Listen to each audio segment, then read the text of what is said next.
of disruptions, I would say, right from the beginning. But with disruptions come challenges and the new opportunities set in. That is our view regarding the rules which are going to be finalized by end of this month. If all remember, in 2017, the company rules for registered valuers and valuation, that is called companies registered valuers and valuation rules 2017, which were promulgated on 18th October 2017, and which changed the landscape of the overall valuation profession towards making it more robust, more legislative, and more responsive.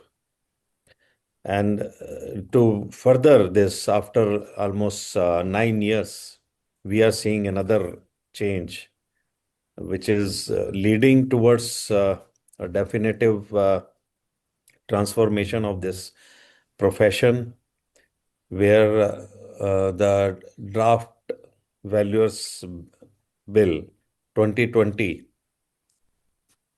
is in proximity. That is our view, that this can lead to ultimately towards that drafts bill, which will give real umbrella to the valuers and the profession.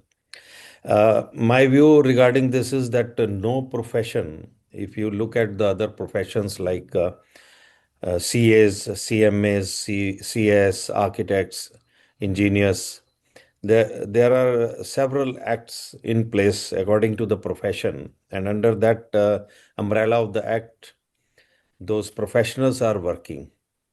Those are to provide the guidelines and a particular passage for a person or an individual to act professionally.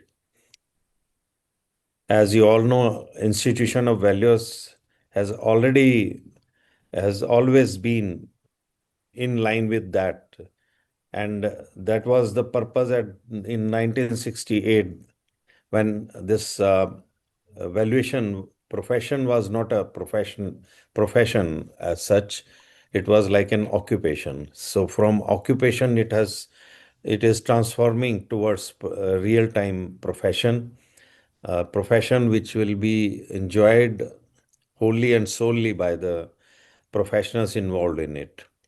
And the purpose of this, or the objective of this profession, is fulfilled when a person is only gaining from the professional services in valuation profession.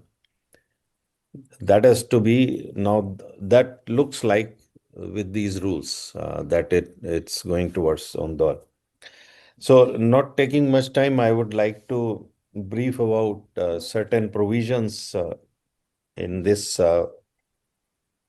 in these rules regarding the valuers.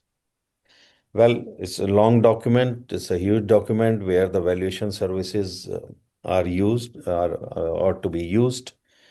We Today we have to find, or we have to, not today itself, but we have to see where the gaps are, where as professionals or as the body we would like to intervene, or we would like to comment upon and send to the government regarding some corrections or changes which are possible.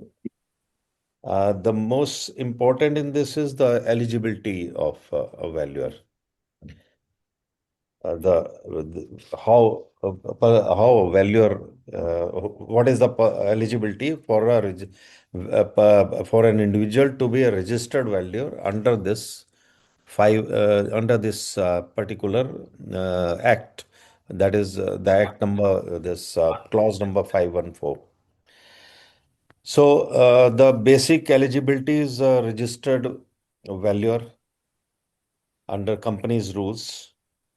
He has to be a valuer member of the registered valuer organization, which has been recognized under the company rules. This is one qualification to enter. But at the same time, there are certain criterias which we'll discuss further. And the main thing to see is that the graduates who are registered valuers or the graduates, for them, the 10-year experience is the requirement. And for postgraduate, it is 2 years requirement. Other requirements or other qualification criterias or eligibility criterias are parallel to the ones described under company rules. And in one line, they have said this. But and they have identified 10 asset classes in all, out of which three classes we it is like company rules they are taking. The rest of the asset classes, seven, there are other eligibility criterias like the membership of other professional organization, which institution of values is topping the list, and simultaneously others. So this aspect or other aspects, I will request Anuradha ji, if you have certain questions or you have certain things to say, please come out. Thank you. So, sir, I'll come back to you again. And meanwhile, sir, I would request Dr. Patel to give us, to enlighten us basically that how you see this profession, this particular act, sir. Whether it is going to strengthen the valuation profession or it is just something, a rosy picture, and we can't expect much from it. So, what are your views on this? Good afternoon to all, and I think it's first this is welcome step by the government bringing in the new Valuation Act and the subsequently the rules, draft rules. Of course, we have still time to comment on it. Okay, there are two aspects. One is the who can be the valuer under the Companies Act 2025. And second is the valuation areas where valuation can be carried out by the valuers. Okay. See, who can be the valuer? In one line, they have said that he should be the member of the institution, and institutional valuer has been given the first name in the list. Okay. So I think IOV being the largest number of valuers members. Okay, I think IOV will have to take the lead, and if it is required that he should be the registered valuer under the Companies Act, or in that case one has to pass out the IBBI exam, and if it is simply requirement of the membership of any valuers organization, I think in that case it will become the duty of the RVOs to define that who can be the member of the registered valuers organization. Okay, so I think there are two distinct membership will be required in this case. One is those who have already passed the IBBI exam and those who are registered under the Companies Act. Whether they will be automatically the registered valuers under the Income Tax Act or not, it is difficult to say at this moment, because whatever the qualification criteria are there, they are as per the previous Wealth Tax Act as amended, and whether these registered valuers under the Income Tax Act will have also to be required to be the registered valuers under the Companies Act, that is not the clarity at this stage. Okay, and I think RBO will have to define this kind of distinction, that who are registered valuers under the Companies Act and the registered valuers under the Income Tax Act, because they will have the common membership. It should not transpire that the member of RVO is automatically the member registered valuer under the Companies Act. I think this distinction is still required to be defined. And as far as the valuation areas are concerned, I think they are very well defined under the Act and the rules, that which are the areas where the valuation valuers will have to do the valuations, and you can see that the slum cells and any accreted assets, and then when there is a transfer pricing, all these things they have well defined that valuers are to be used. As far as inventory is concerned, they have also given the rules that inventory valuations are to be done. But who has to do? That is the big question at this stage, whether valuer will have to do or the accountants will have to do. Okay. Yeah. This is Yeah. what I have to say. Yeah. Please. Can I would like to, Patel sir, you have raised one serious question about who can be the valuers who can be registered with under Income Tax Act. But there is one clause you must have read that they need to be the member, valuer member of the recognized registered valuer organization Yes. under the company rules and all. Fine. Yes. And then the recommendation has to be provided also regarding that to the during the process. However, there is not clarified further, but I would like to clarify on one account on this, which is very vital to begin with. That is the recognition of registered valuers organization. What the company rules put that condition for the registered valuer organization, which automatically gives at one point the credence, but at the same time the responsibilities also lie on RVOs, like what you have asked for. That what is the responsibility and what is the use the word beauty of the RVOs to recommend those members. So regarding this clarification, I think we can debate on it. But from my side, being heading this IOV Registered Valuer Foundation, there is Chapter 3 recognition of registered valuers organization in the company rules that clearly mandates that it has to conduct educational courses in valuation to individuals who may be its valuers members. Fine. So that means we have to conduct that valuation examination, and then grants membership or certificate of practice to individuals who possess the qualification and experience as specified. Fine, in particular Rule 4. And then conducts training for the individual members before a certificate of practice is issued to them, and then lays down and enforce a code of conduct for valuers who are its members, which are the code of conduct which is prescribed in company rules, and then provides for continuing education of individuals who are its members, and then is monitor and reviews the functioning, including quality of service of valuers who are its members, and has a mechanism to address grievances and conduct disciplinary proceedings against valuers who are its members.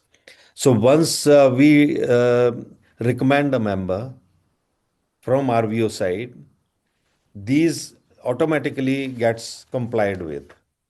So that means ki, the person we are recommending or a person who is obtaining a certificate has to undertake to join regarding all these conditions.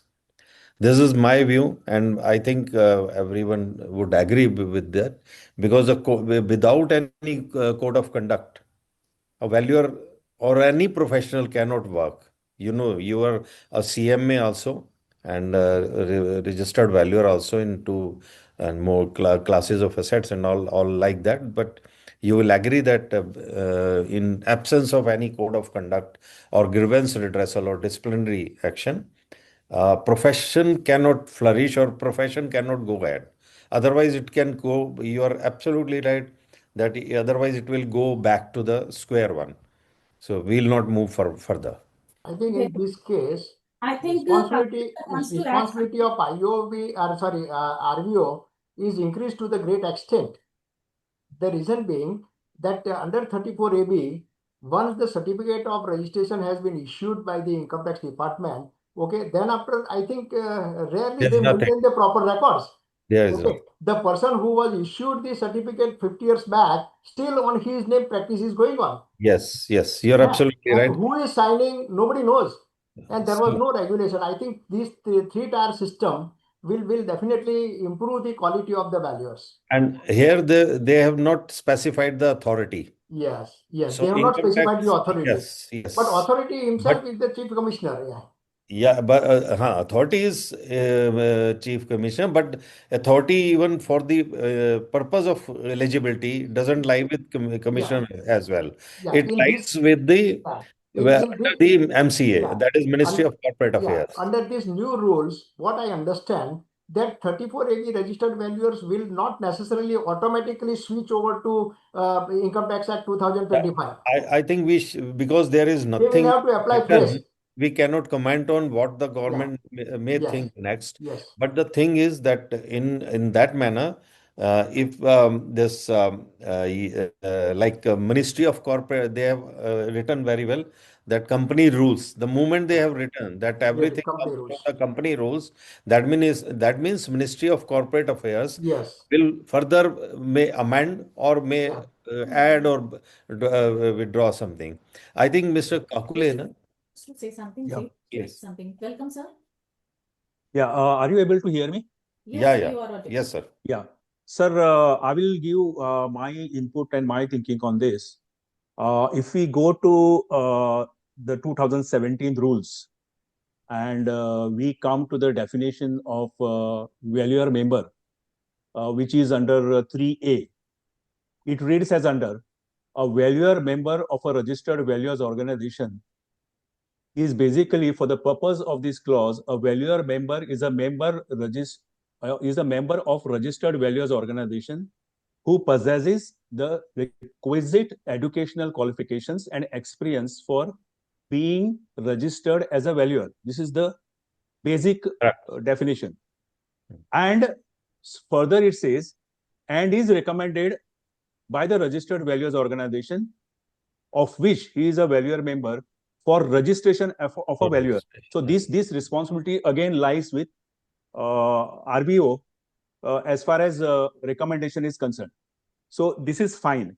Now the interpretation in many cases is that you can just become, and now these are my views, you can just become a member of registered valuers organization. You need not go undergo training of 50 hours. You need not even answer the exams. And for your lifetime, you just are happy to remain a member of registered valuers organization who recommends you to be a registered valuer under Income Tax Act.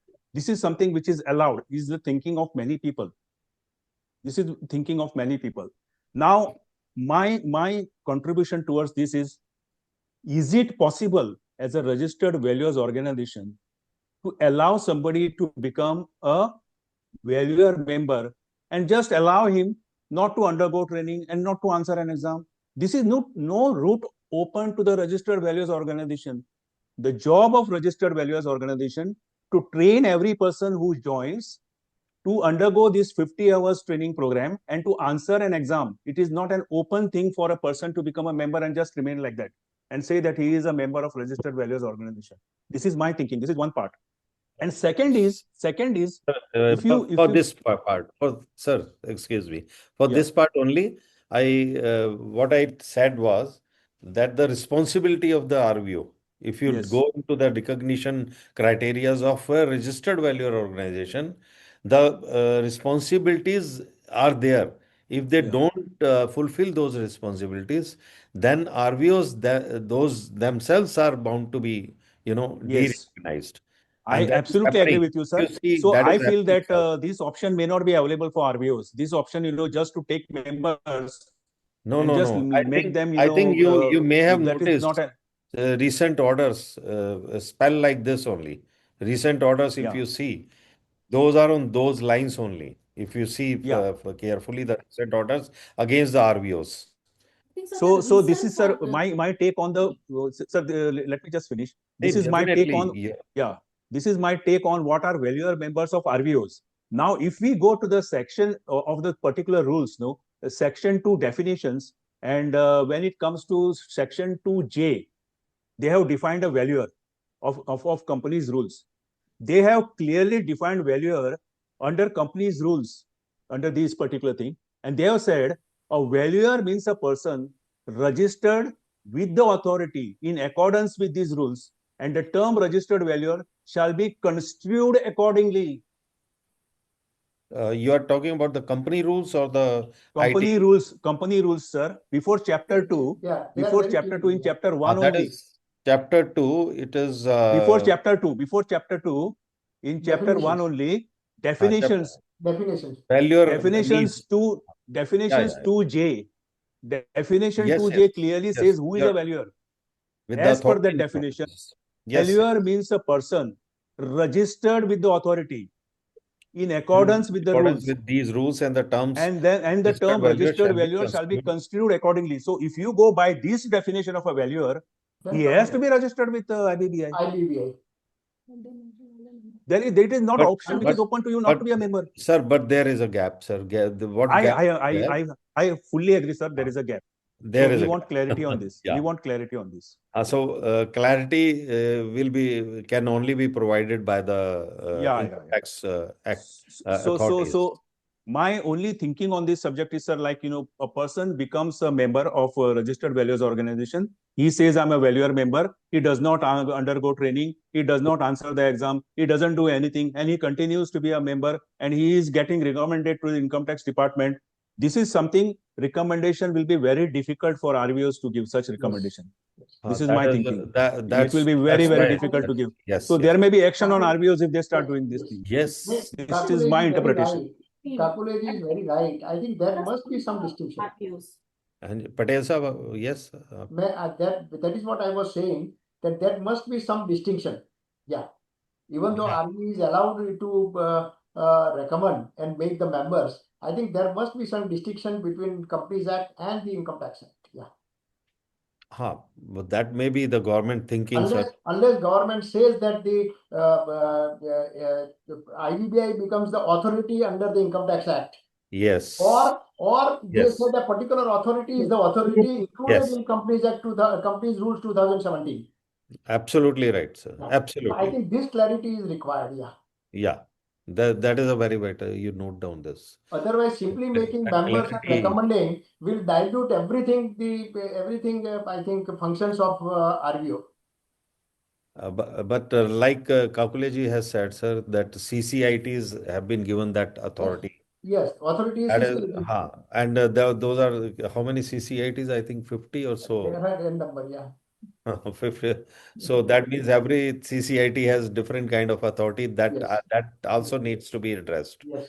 Actually, for that purpose, that is why the 34AB system didn't, it was like only for registering and nothing else. Yes. And we were all happy. We were all happy doing the valuations under that because there was no restriction on anyone.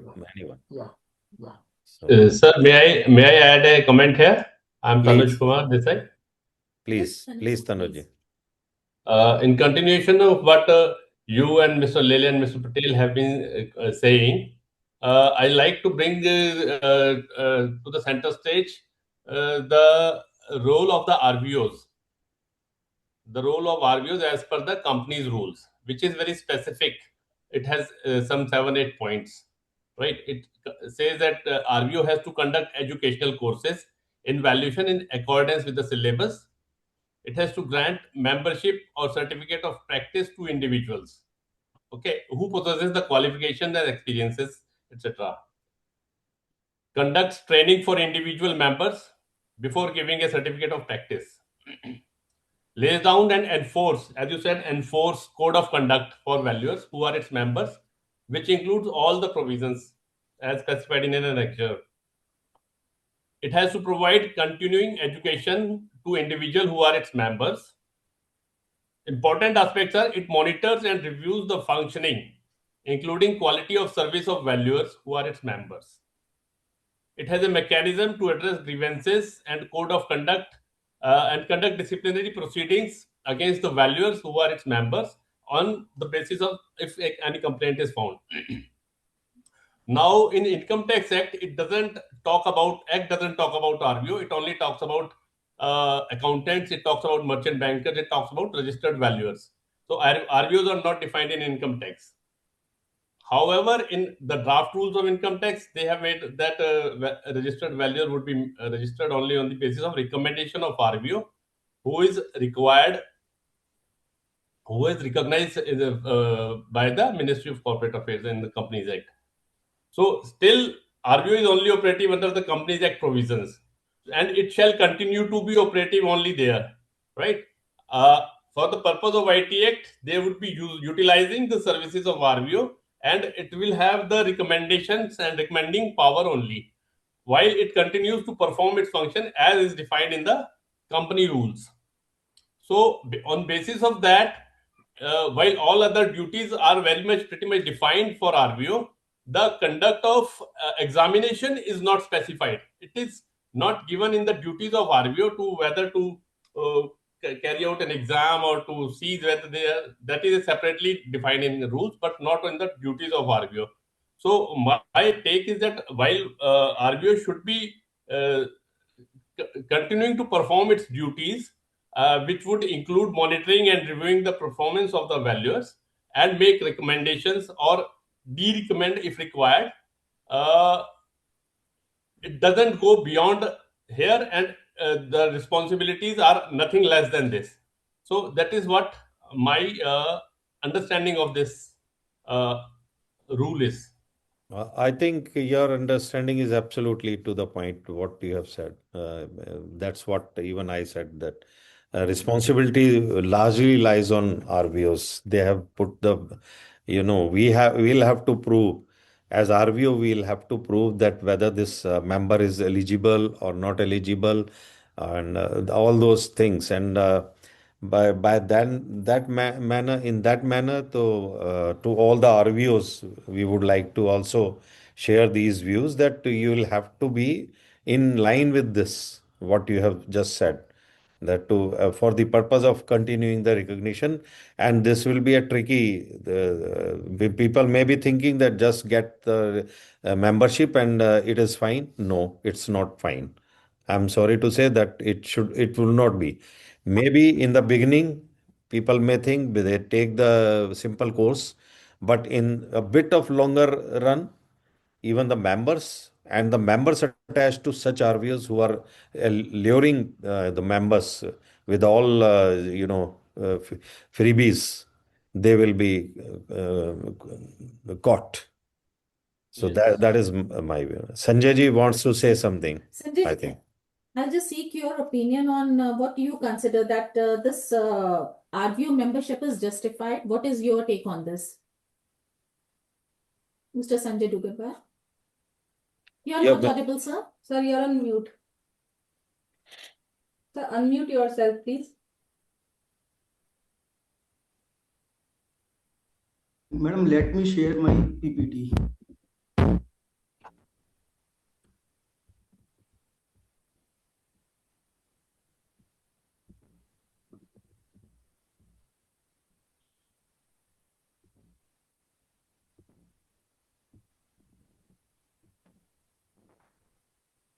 Today, I want to share my views on a critical choice facing us, whether to stick solely with traditional professional body or to move to RVO, Registered Valuer Organization.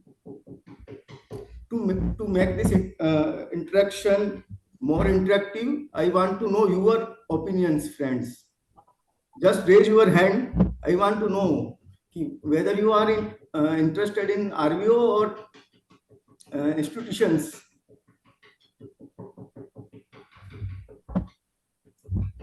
Those who are not interested in RVO, actually the dark side, I want to discuss on dark side.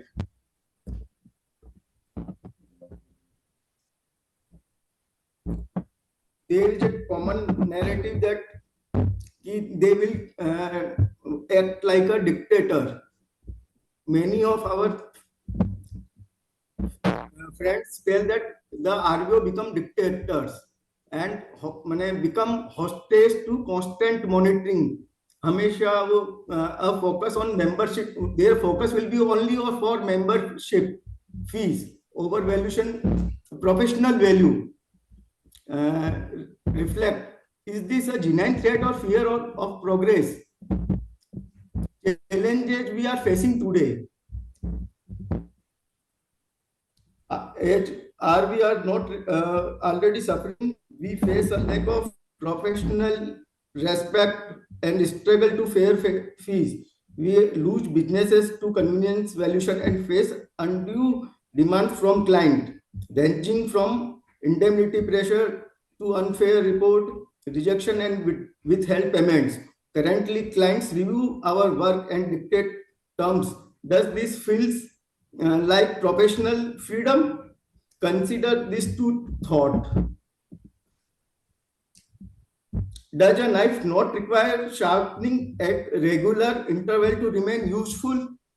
And second, which tree survives when the storms? The one stands rigid or which bends? You know yourself. So my message is that go align with the government reforms. Now, what is the benefit of RVO? An RVO provides a unified authority to protect your interests. Subsidiary standards, directives, guidelines come from the RVO, not the client, eliminating unethical pressures. Professionalism, stability. A collective body helps in the timely revision of your professional fees. CEP. Through CEP, your skills remain sharp and market relevant. Finally, here is my conclusion. We have to go with dual body model. RVO should act like a front regulator, education and authority, and our mother institution for our social fabric for gathering, networking, and the local knowledge sharing by embracing both. I think both dual model means our mother institution should remain for our social gathering, knowledge enhancing sessions at local level, and RVO should come as a regulator. As it is a government give the recognition as a frontline regulator. Now I want to hear from you. Thanks.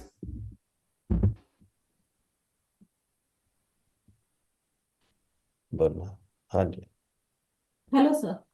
Sir, very well said, sir. And I think our members are also in this favor that the membership of RVO is more appreciated by our members in general. So everyone wants to be regulated because no one wants to face the penal actions, right? So very well said, sir. And now I would request Tanuj, sir, that, sorry, Pichaya, sir. So Pichaya, sir, how do you analyze the future scope of profession now? What is your views that how we can see our valuation profession going into future in light of these new act and rules? Good morning. Thanks for the opportunity. Let me first, in continuation to what Mr. Patel started about the, who's registered valuer, whether it has to be Companies Act or whatever. I think the issue is well settled as far as income tax is concerned. The Rule 514 specifically states that the principal chief commissioner or the principal director general or whatever shall maintain a register of valuers in which the names and addresses of persons registered under subsection 2 of section 514 shall be entered. So it is already clear in the Act and section 514 of the Income Tax Act that there will be a register in which registered valuers are going to be, their names are going to be there, like section 34A. So this is mandated in the section itself. So then whatever additional monitoring or CEP and all that, how the IOVRVF can be brought in. These things will come under the rules only. I think it is very clear that we have to separately register for income tax under section 514 of the Income Tax Act. Whatever the new rules, it is completely separate. That is point number one. as far as the future is concerned, now all of us know the first registration of registered values started in 1953 in the Estate Duty Act. 4 years after that, again, Wealth Tax Act 1957. And since 57, you can say the only one development is IBA guidelines. That is somewhere in 2009 and 2011. Some kind of, I won't say statutory thing, but it's some kind of regulation under the Banking Regulation Act. So then came the milestone, that is Section 247 of the Companies Act, which came into force in 2016. So after that, another 3 or 4 statutes followed. I mean, the services of registered values under the Companies Act will be used. Now, these are milestones. And now the present milestone is that the income tax has separately wants a separate registration for under the new income tax rules. So these are all in the past, since 2016, maybe 6 or 7 years down the line, or maybe 9 years down the line. More and more statutes and professional body, I won't say professional body, stakeholders require some kind of professionalism to be introduced. That is why they want kind of what you call professionalism is induced in the registration process. I think now all this indicate that within a short time of 9 years, some 5 or 6 statutes have gone the registration of values, maybe on Section 247 or maybe on Section 514 or whatever. So this clearly indicates that the profession has come to the center stage. The expectation from the stakeholders and the regulators is that we need to upscale our skills. We need to strengthen our monitoring mechanisms. We need to equip our valuers. Now, I think Mr. Sanjay Dungarwal, with all his efforts, he has been doing a lot of work. Now, he was talking about protection of valuers, the fees and all that. Now, these are all the definitely an important part. But I think what is now expected by the RVOs, we have to rise up, and maybe even the income tax should recognize that yes, RVO like IOVRVF, they can be relied upon. So this is one thing. Already IOVRVF, the systems are going on. I won't say perfectly. We have taken a lot of efforts. It's doing a wonderful job. That's a different thing. I think we need to evolve as a professional organization, how to strengthen the skill levels of the values. That's, I think, the top priority.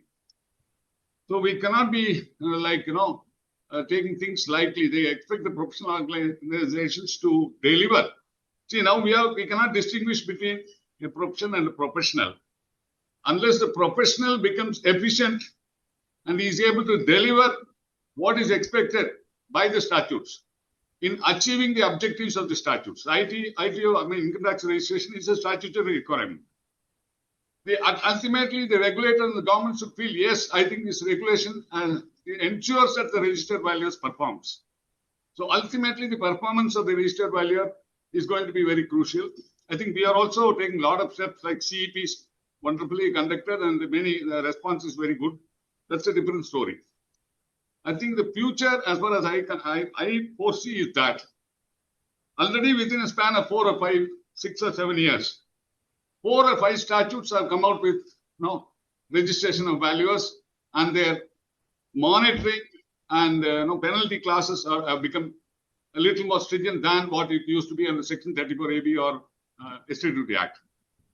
So this indicates that our professionalism has to go up. That's point number 1. Point number 2 is, this clearly implies that the profession is coming to the center stage. So in every segment of the economy, whether it is finance, banking, or companies, governance, or compliance, for filing returns and so on. So everywhere the registered valuer has become synonymous. So I think we are moving towards a very bright future, but the jobs are not percolating to the lowest level. That's one challenge. We are not able to get even companies' valuations at Tier 2 cities. Maybe even in Tier 1 cities, only very few get. I think this is one concern which we need to address. Why these are not percolating to the individual professional levels? I think that we'll have to discuss and ensure that the works go down to the lowest level at the tier 2, tier 3 city levels. I think the challenge for RVOs and RVs is that we need to strengthen our skill levels. I don't say we are lacking skills. Only thing is there are some more expectations, better performance from the registered valuers. Definitely, there is a bright future moving towards coming up with a maybe not at par with other professional organizations. I don't want to mention names. Definitely, it is becoming an important profession, and we have to rise up and deliver as what is expected by the different objectives of the different statutes. I think our IOV is doing a very good work. I think we all should join together in the efforts and ensure that the skill levels are improved. This is my take on the future of the valuers and valuation profession in India. Thank you. Thank you very much. Thank you very much, sir. Rightly said, sir, that we need to upgrade our skill both in terms of our knowledge as well as exposure. And plus, it casts an additional responsibility on the RVOs as well to impart better and more technical oriented trainings to the members. So in this context, I would request our MD, sir, Vinay Goyal, sir. So how do you think that RVO's role is going to change in future? And presently, we are seeing that there are many RVOs which are not that much active. So how do you think that government is going to take care of those RVOs as well? Because someone rightly pointed out that there will be an inflow of members. So in that context, we have to ensure that we are going to impart a quality education to the members as well. So, sir, your views on this? Anuradha ji, like Pichaiya ji has already explained a few points very well regarding the working of RVOs. Definitely, there is always something to be achieved and something more to be achieved. We at IOVRVF, which comprises of so many eminent valuers throughout the country, like Pichaiya ji himself, Sanjay ji, Kakule ji, all are sitting here with us, and we all have been jointly working to further this, and we debate on this that whether this thing is right or that thing is right, and we sit with a vision. We don't sit with a with an objective of engaging with more and more members, or we to have more members, but with a vision that the quality of services to be provided by our members, professional services, should be in line with the expectations which have been raised. Mr. Pichaiya used this one word that now profession is taking center stage. This is very vital to understand for all of us, and whosoever is participating, this needs to be understand.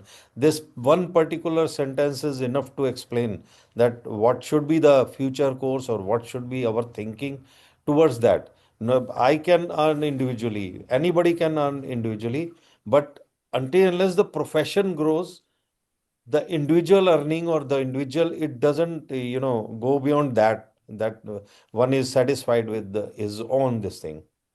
Regarding the RVOs, I think there's one very vital thing I told also in the beginning that all RVOs, you have asked me a very critical question of what the other RVOs are doing. Anuradha I would like to say that I am not here to comment on any other RVO, whether they are doing right or wrong.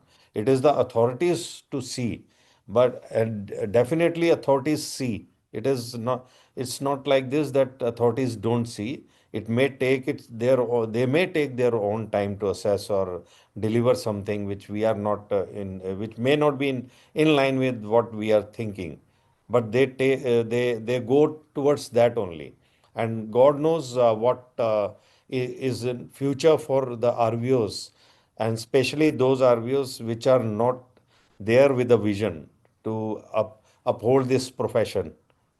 So that is where that is a difference. I don't want to compare or compete with on those lines.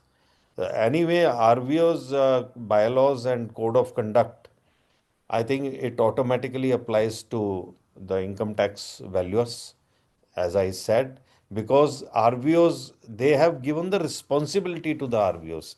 If they have said that the valuer member has to be from a particular RVO and the RVO has to recommend, then the responsibility lies on RVOs itself.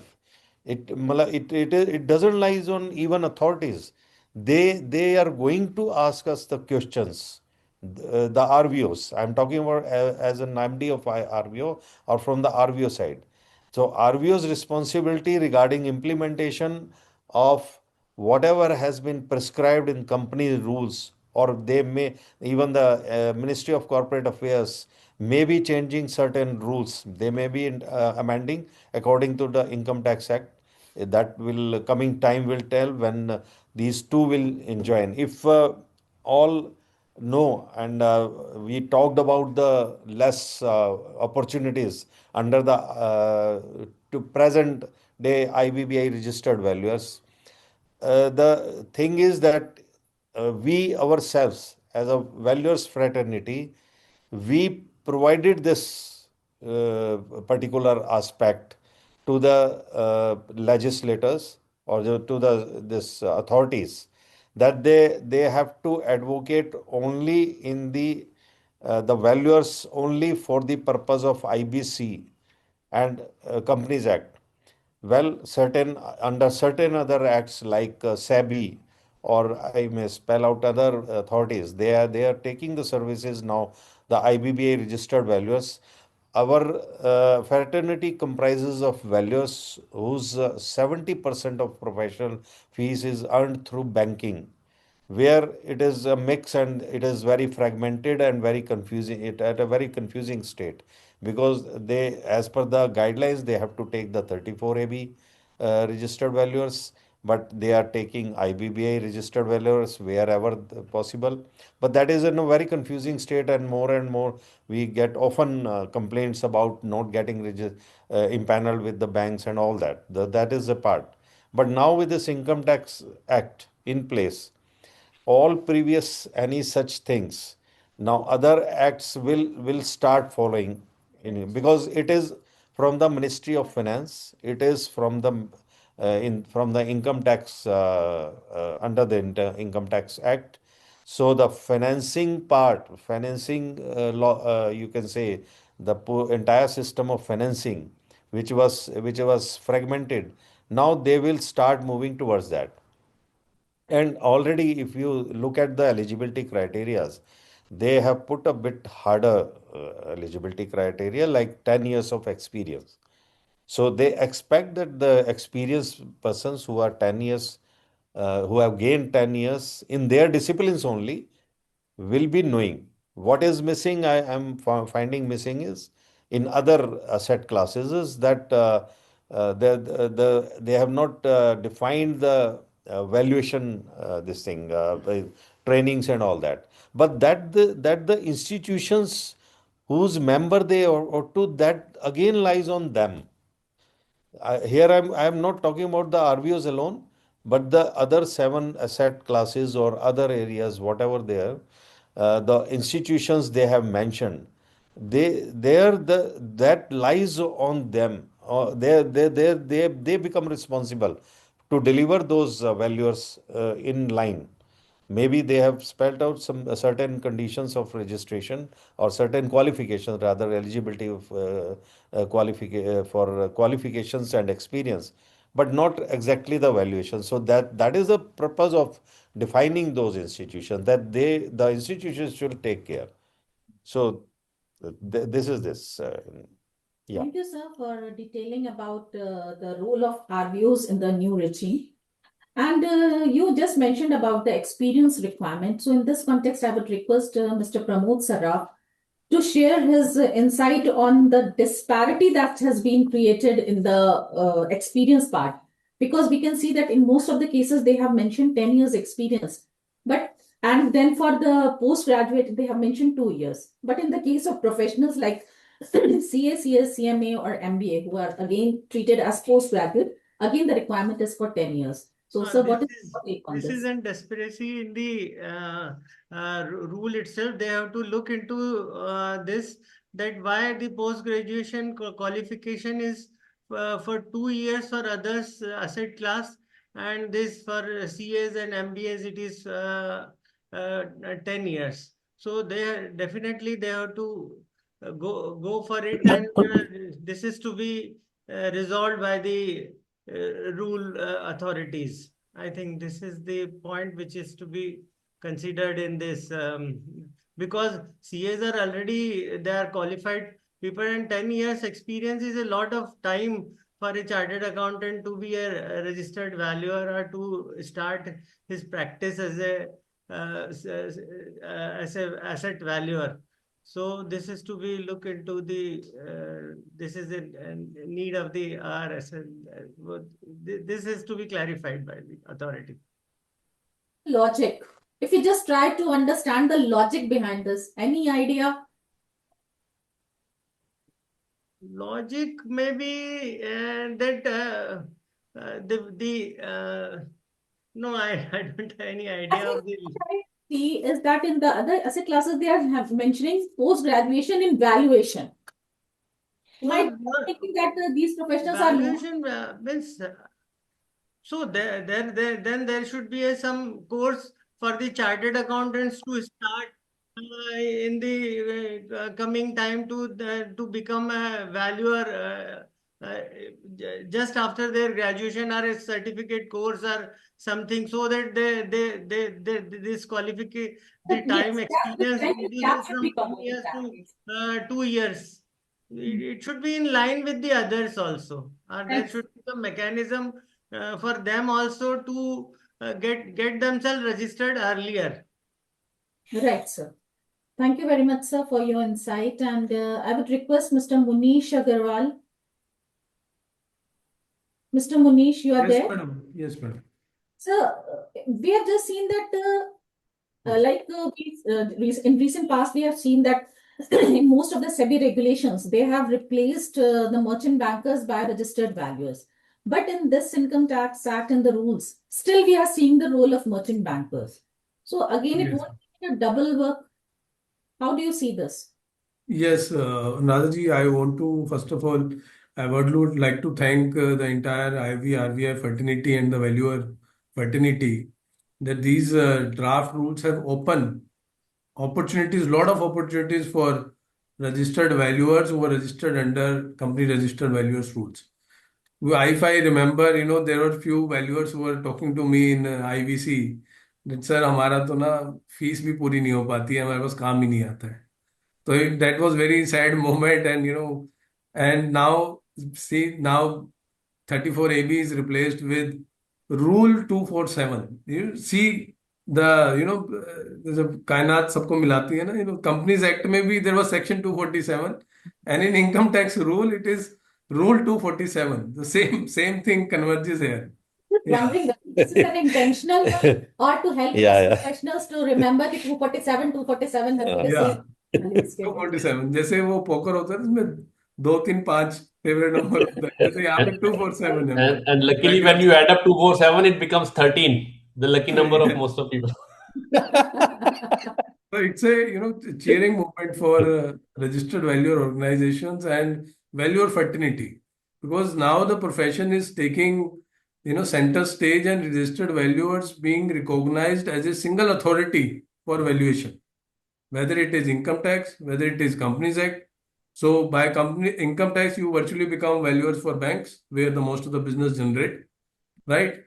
And now the profession being recognized as a full-time profession, which was envisaged. Yeah. With these words, now coming to the question, merchant banking, but I'm little surprised with the fact that they have still inserted merchant banker for valuation in income tax.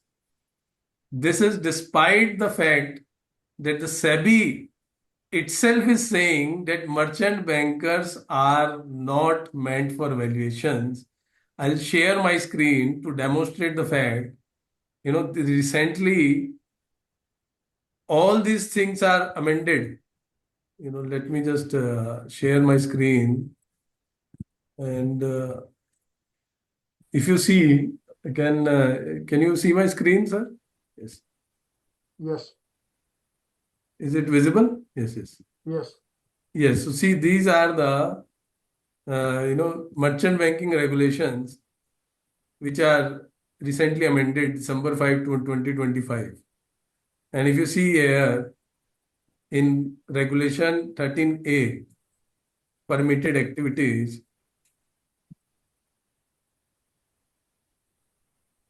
this is 13A, permitted activities. So permitted activity, you see the manage of public issues, acquisitions and takeovers, buyback, delisting, compliances, ESOPs, advisory consulting, undertaking activities, private placement, and this international offering, placement memorandum, fairness opinion. This is not valuation, this is fairness opinion, secondary market transaction, market making, other activity. Then it says other activity may undertake other activities regulated by the board, right? So this is not valuation. Activities within the purview of other financial sector regulator, which is RBI or IRDA they are talking about.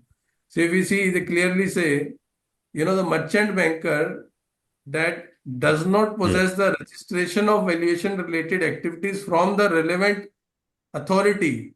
Means if income tax is allowing the merchant bankers to do valuation for them, they need to register with income tax. But in the entire rule, there is no provision for registration of merchant banker. Number one. Number two, if you see this, you can see this PDF file, right? The SEBI review of the merchant banking regulation, amendment of the SEBI regulations. So if you see here, merchant banker not to undertake valuation activities. Not to undertake. They clearly says, if you come to the conclusion, there is a need to make it mandatory for valuation by registered valuers, which is your Companies Act, registered valuers rules. In other regulations governed by SEBI. So SEBI has amended all the regulations. Anuradha ji, I want to make it very clear now. In SEBI, all the valuations, all means all, 100% of valuations are now done by registered valuers. Not a single valuation is done by merchant banker. So when SEBI itself has amended, this is not public consultation, this is amended, that all the valuations are done by registered valuers. But I don't know how departments work in isolation. Since now they have a 347 room building, now every department will sit in that building, central ministry. Obviously, it amounts to better coordination. So that's why I proposed that since merchant banker itself is not allowed, merchant banker shall be replaced with the word registered valuer. As SEBI, which regulates merchant banker itself through gazette notification, have empowered registered valuer for the valuation reports. And these were the regulations which were amended, and all valuations under SEBI are now carried by the registered valuer. Problem. So this is there. Manish, since you have very, very nicely clarified regarding these two, so this will create a sort of conflict, I believe, in Income Tax Act and SEBI's Act. Both the acts, they will be in conflicting position. So I foresee that this is going to be resolved very soon, because this conflict cannot exist. Either SEBI may have to amend further, or this particular aspect will be covered in value assurance. But we'll have to point it out while writing Yes. to thing. We have surely to point out, because see, otherwise there is no purpose of registering as a valuer under income tax, because this main section, which is 56 to 7B earlier, is the main governing section for valuations by valuer. And valuer is not there. Here we have accountant or merchant banker. Yeah, you're right. So there either you take out merchant banker, or you add accountant or merchant banker or registered valuer. Aja, your one point, another point you have said that they don't need to register under Income Tax Act. They have been assumed as the merchant banker. So that is Yeah. another anomaly, na? But Anomaly. accountants, they were defining Yes. eligibility criteria, and valuers they are defining, but not the merchant banker. And these three are the proper main, pillars of service provider pillars, I would say, in the Income Tax Act. Out of Yeah. that, one you are leaving out, that doesn't make a balanced approach or the proportionate approach in the act. So this needs to be figured out and projected. Yes, Thanks, yes, yes, sir. Manish. Basically, what happened if you go behind the story, SEBI says these merchant bankers are doing valuations right, left, and center, and no one is regulating it. Mm. Because income tax is valuation done by merchant banker, so they are assuming that SEBI will regulate. And SEBI is saying we are not regulating it, we are thinking that income tax will Yeah. regulate. Yes, So, yes, yes. so no one is regulating these valuation activities. That you rightly pointed. However, SEBI has very well defined it, the regulation for that they do not possess the registration for valuation related activities and the relevant from the. But IT, once IT is not registering them, that means how then merchant bankers will come in place. IT Act, they are not registered, and SEBI says that they cannot be registered. Uh, They cannot do valuation unless they are registered. yes. So, and registering authority is saying they are not registered. Like if you They are go not to the allowed. company rules, No, they then are there not is a gap. allowed. Prima Anji, facie, they are not allowed to do valuation. they are not allowed due Yeah, to their even by not. their own regulations or Yes. by SEBI also. Yeah. So I Nee, think this merchant banker term should be scrapped out in the rules, income tax rules. uh, I think The so. words merchant banker should be scrapped out. Sir, Mhm. even if someone goes to the court now with a good, decent Yeah, lawyer, this yeah. provision can be easily struck down. That is maybe after the rules come into force, they may listen to us. If possible, if somebody may send this message to them that this is Honestly, we should send a message to RBI also to amend their rules for appointment in the banks in the SARFAC. yes, That is again a third point which is going to create a conflict. Because now income tax, you are having valuers who are registered with the income tax authorities. For companies, you are having valuers who are registered with IBBI. And for banking purpose, you have a need a 34 certificate. You AP, have to go by the SARFAC guidelines and the RBI 30, guidelines. 34 AB and 34 all AB. that. So there's a total, कहीं गया नहीं है कहीं ना कहीं अभी भी still it is yes, yes, existing. it is very much in place. That should also Until unless the RBI, you are absolutely right. They say, need to be amended. yeah. RBI has to come in line. All these They all have to sync. Otherwise, these anomalies will keep on. You're absolutely right. So we need to do And something. sir, I endorse your point, sir. Vinay sir, you clearly said because it is now the responsibility of RVO to ensure that they are recommending a valuer. So Yes, responsibility, first are responsibility on the RVO. RBO itself. So they Yes, have to check definitely. education, qualification, Definitely. experience. They have to recommend whether it Yes. is fit or not. Recently, you must have read that Ministry of Corporate Affairs has raised the paid up capital Requirement. required for RVOs. Yes. You must have seen to 25 lakhs. Even we feel that this may be less. It should be raised more as far as the paid up capital is required. Because if you want to become responsible, your financial responsibility has to be there. The RVOs. People may say anything, but the financial responsibility is the first step towards going ahead. You cannot go ahead with the jhola kind of attitude. Infrastructure, building, staff. Yes, yes, Sir, you calculate. in Sir, you role calculate. 10, in role 10, they are saying that some cases where this foreign assets derive value from India, there they are saying that turnover needs to be 3 crore, and and then they are saying it 25 lakh. So well, it's a huge difference. 3 crore turnover for a service entity is a huge turnover. They are. Hardly 2% of the valuers will be able to get the job. 2% also, I am saying more. Anyway, sir, let's. Please. Thank you very much, Munishji, for your insight. Thank you. Since we are just discussing about the RBI guidelines, we would request Mr. Mahir Kakule to share his views on the wealth tax valuer migration. That so what you see means how these two disparities could be overcome, or means how the things should move ahead so that there is no duplication of work or duplication of authorities.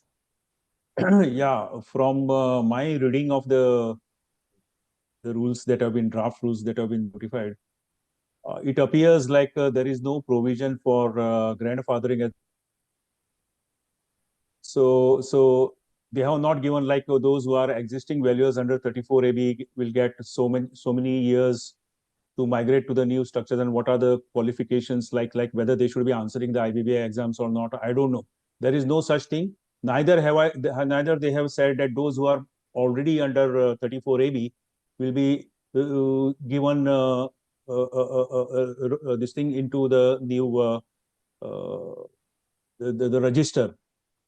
I think basically because their registers are held all over the place, and so many people can be just left out when they compile a new one. So necessarily everybody will have to make a fresh application, because Section 514, which is now there in the new Income Tax Act, was never there before. It was under Wealth Tax Act.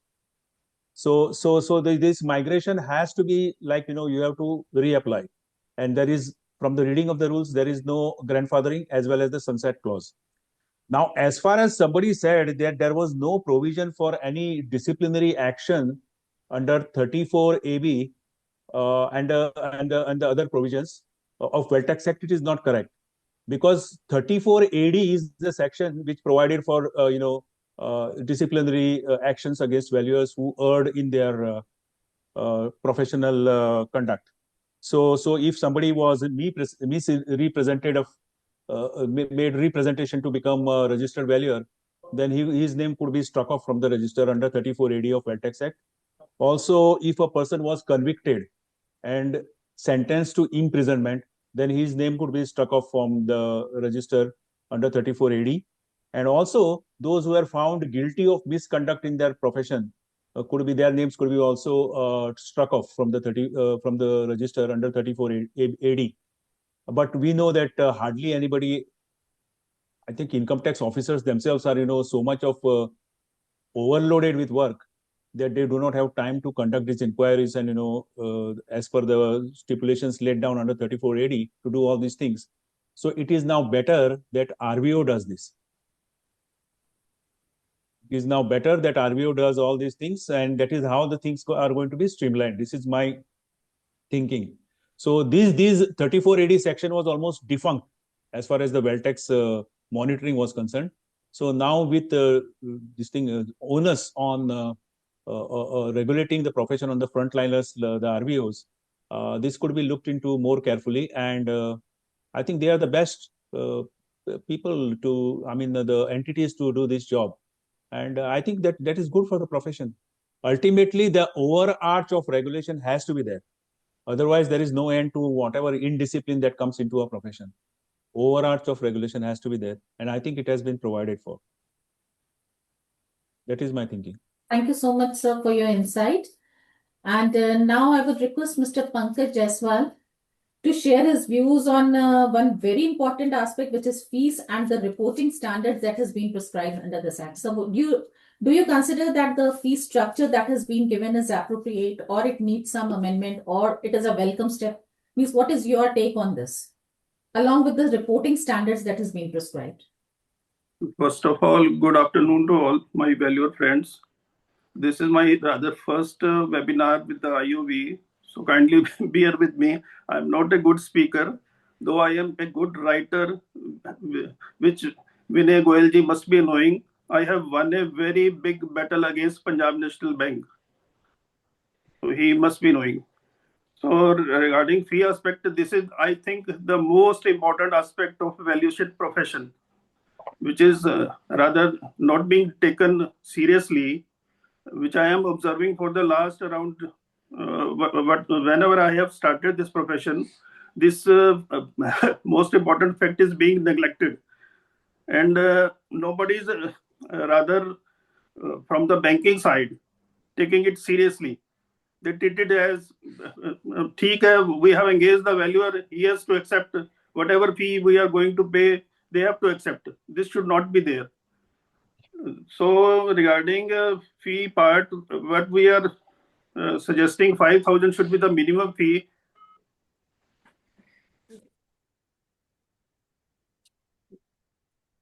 I think we can fix the minimum fee at the level of 4,000 instead of 5,000, because some of the banks have in their fee part, they are I think it is rather starting from the level of 1,000 even. So at the very outset, if we say we should start with the minimum fee of 5,000, it should not be there. It should be 4,000. This is my suggestion. And on the maximum part, it should not be there any barrier. Depending upon quantum of effort and our time taking, it should be depending on that, on the higher side. On the minimum side, I think it should be 4,000. Pankaj, you are very well said, sir. But my view is that if the government is proposing the minimum fee of 5,000, they must be prospectively seeing, like in the future. Okay. And 5,000, when they say there are other conditions attached, and not this thing.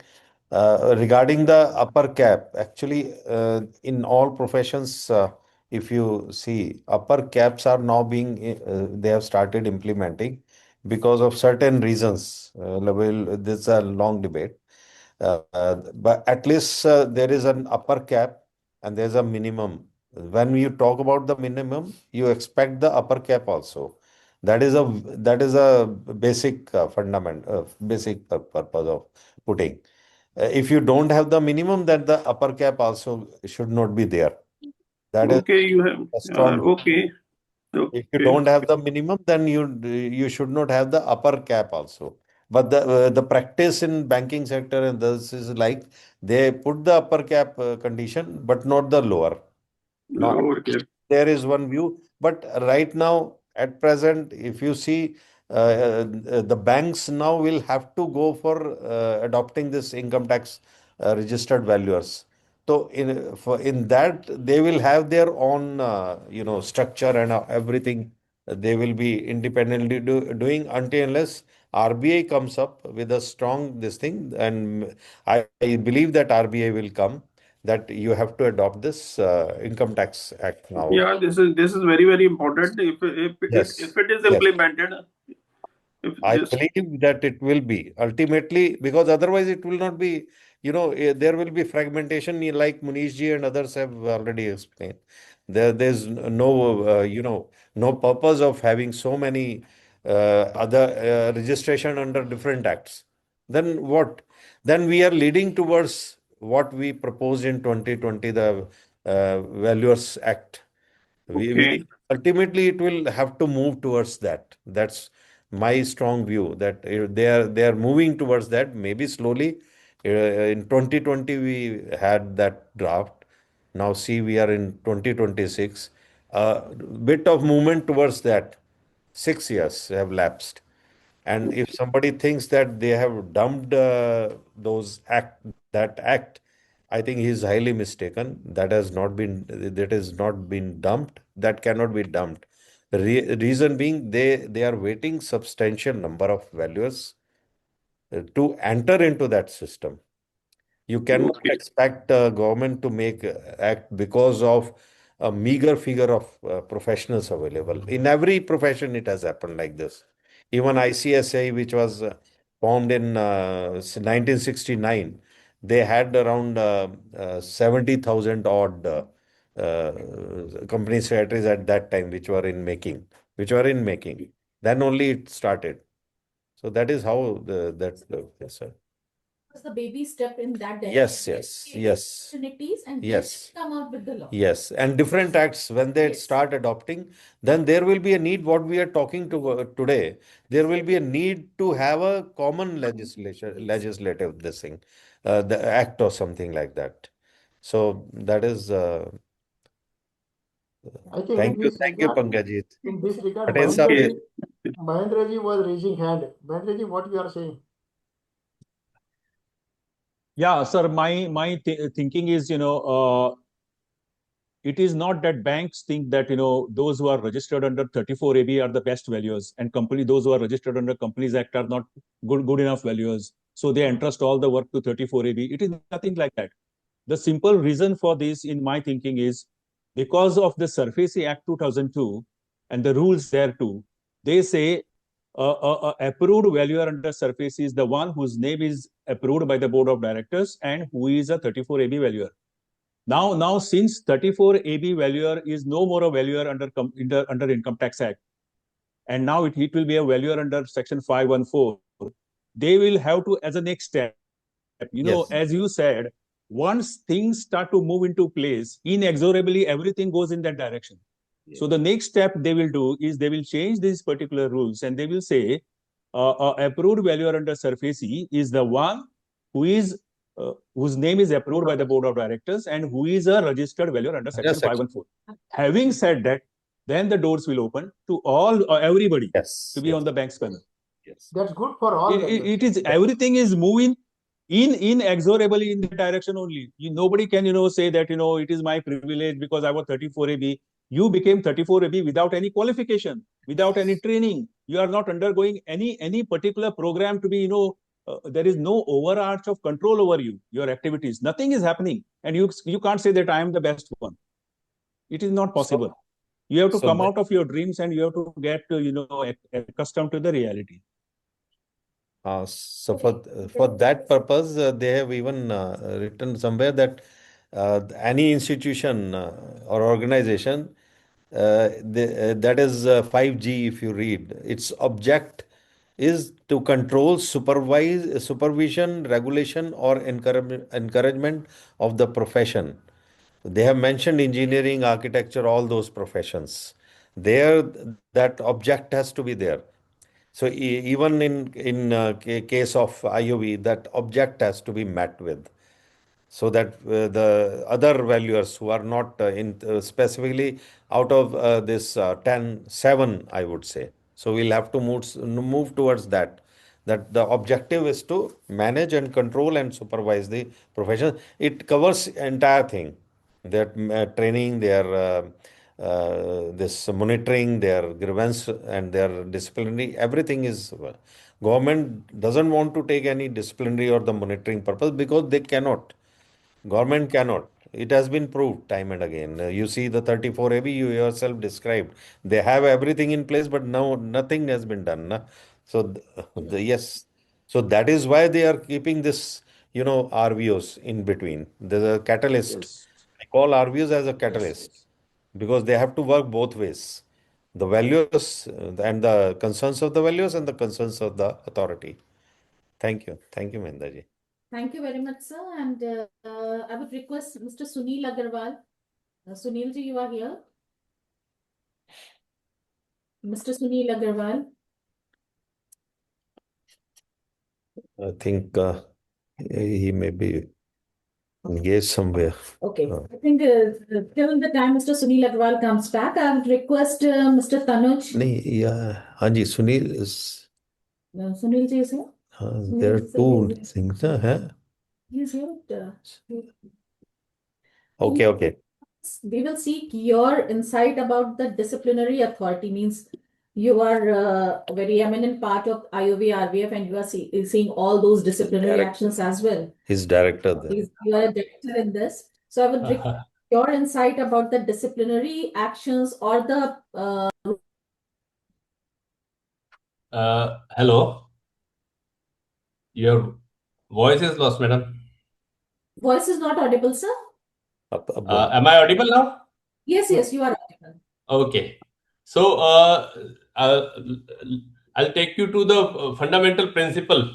Now that Indian tax policy is shifting from a fear-based enforcement to the trust-based governance and compliance-first culture towards professional and to the individuals also. So as far as this clause of regulating and enforcing issues is concerned, this is going to be a self-regulating kind of a thing. Okay, the government is doing away with the criminalization of the various proceedings within this Income Tax Act for the purpose of professionals like chartered accountants and registered valuers also. There, it does not talk about any sort of criminal proceeding. It's only talk about some penalties under certain sections like section 463 of this act. And the learning and improvement part that has been delegated to the RVOs. That monitoring and review and code of conduct compliances, those things are there. And in the matters where some public grievances are there and some disciplinary activity proceedings are required against a valuer, then RVO is the key body for that. And even RVO has this role of only recommending it to the authority, right? It doesn't take an action by itself. RVO just recommends, and only that much. So it's more about self improving for the members, valuer members, and the professionals themselves. RVO is there to support and to take care of their uh, education activities, improvements, making them aware about what is happening around. And one aspect is the enforcement of code of conduct. So that is, to look and to review that part remains with the RVO. So like the earlier acts and provisions, some criminal proceedings were there that has been done away with this in these recent acts. So that is a very welcome aspect of these. ठीक. Thank you very much, Tanuj sir, and we really look forward to a regime which is self-regulated basically. We don't need any regulator and we are self-regulated as a valuers. Yeah. So now I'd request Mr. Devendra Patekar to kindly share his views on what discussions we had and what is his opinion. He's a senior member of our fraternity. Mr. Patekar. Thank you, Anuradha ji. So, we had a brief round of discussion yesterday at Pune branch regarding the valuation rules, draft rules. And there is going to be an anomaly with respect to a valuer member, particularly a valuer member criteria that needs to be suggested in the recommendations, like who can be a valuer member, roles of RVOs, the regulations, and other aspect that we need a more clarity on that particular aspect. The second thing that we have observed with respect to 34AB registrations that are recently being granted by different commissioners within 4 states.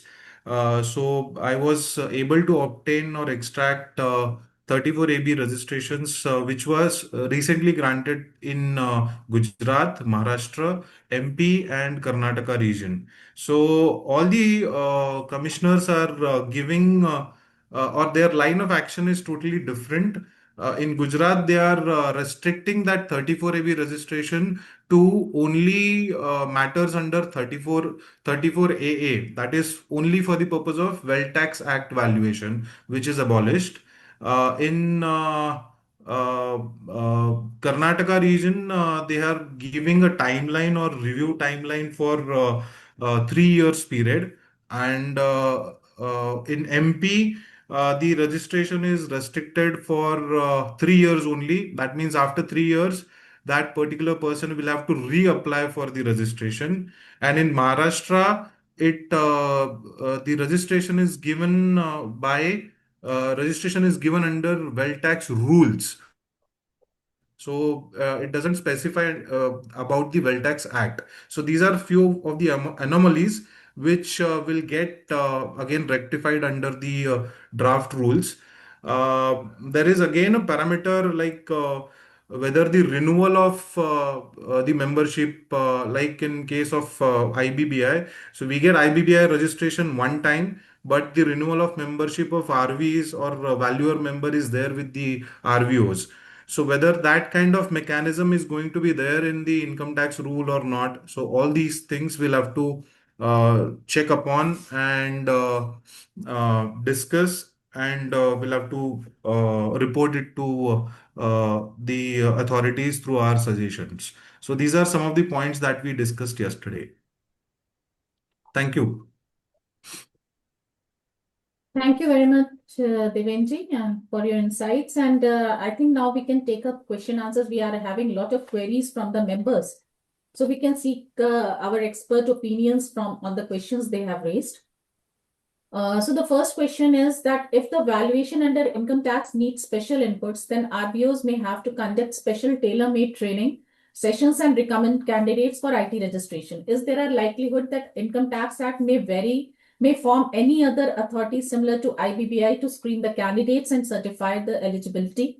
Vinay sir, can you please share your insights on this? Oh, well, as already explained by, I think, Dr. Patel also, I would like to reiterate that it is very well mentioned in